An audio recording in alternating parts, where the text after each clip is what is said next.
and then we got told to go back out again, do another fire mission. I think we shot like 4 or 5 rounds, and then we had an abort because the round didn't go off. And by this time as well, like the 120 was literally halfway in the ground because of like how waterlogged the mud was, and it was like terrible. So then we aborted it, and then we like got told to go back inside again because we got hit with grad again. And then at this point, we're like, what the fuck's going on? So we're like, fuck it, let's just fucking turn our fucking internet on because they know where our position is anyway. Like they know we're here. Just to see what information we got, because we weren't being told any information. Like we were asking, hey, what's going on, and no one was telling us anything. And then that's like when we saw that like the whole full scale of invasion of like Ukraine had started. So, and then it wouldn't be till later that day we retreated like 3 kilometers back, and then after 3 days we eventually retreated to Mariupol, and then I think after a week in Mariupol we were surrounded. So that was pretty shitty when we found out. Well, I knew it was going to happen anyway, because I'd said from the beginning, like everything that happened, I said was going to happen. Like when I did a fucking prediction before the conflict, like everything. The only thing that I got wrong on this prediction was that they went straight for Kiev, which was like incredibly stupid. But like fast forward to like maybe the middle of March, like they'd been like shooting at us like with tanks. Oh yeah, so when we got to Mariupol, I switched positions because I didn't want to be in a mortar pit as a foreigner, getting captured by the Russians, because like the 120 mortar system is like classed as artillery. I already know there's like no love for like artillery, so I knew that if they fucking caught me like in a fucking pit with a fucking artillery, then they'd fucking most likely kill me. And they've done it to like other artillerymen. I've like heard them where they've just like straight up just killed people that was artillery. So I switched from that, and because at the time I was also filming my documentary stuff, I was like, if we get out of this, like there's going to be something that needs to be like documenting this. So I just fucking switched from that to fucking just trying to like document everything as much as possible. I had my camera gear I told you about that I had before.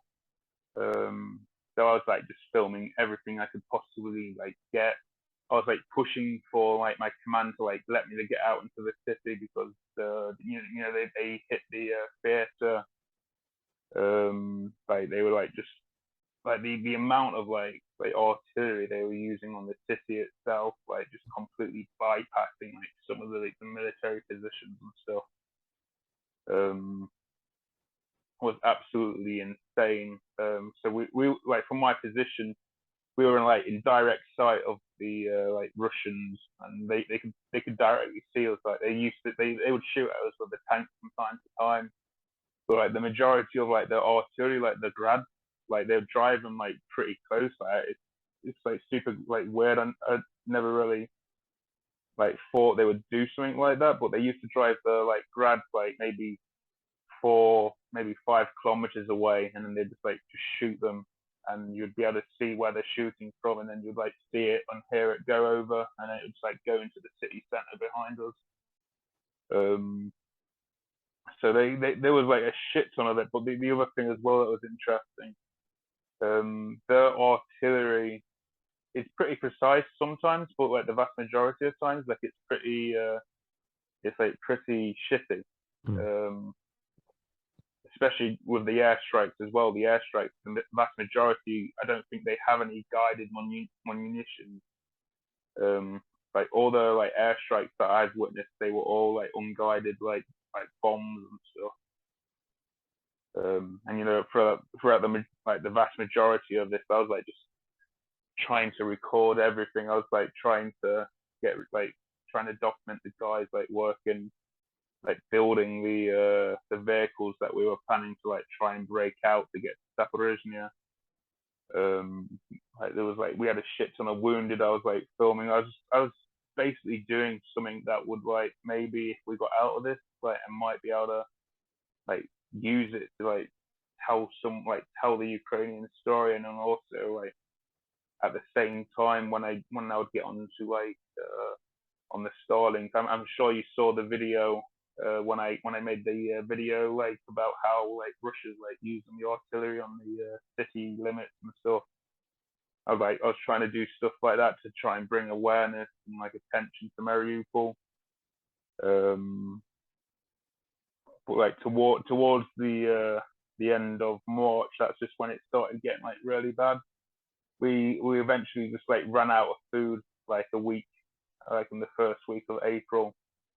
And by this time, that's when like the artillery and like airstrikes, they just like humped up, and it just got to the point where you couldn't go above like ground anymore because it was just too dangerous. Like every time you'd go up on the ground, like there was always like artillery hitting somewhere, or someone was watching, waiting for someone to like be spotted.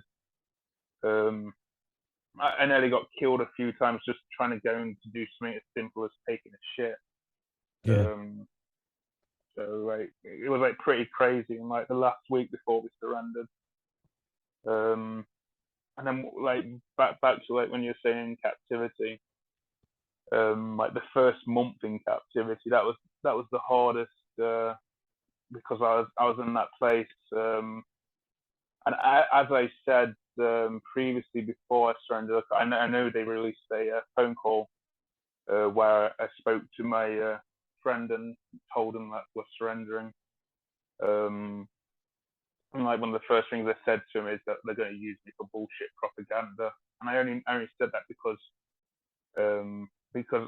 from how I thought about it is my social media, like you'd be stupid, like from a logical like standpoint, you'd be stupid to not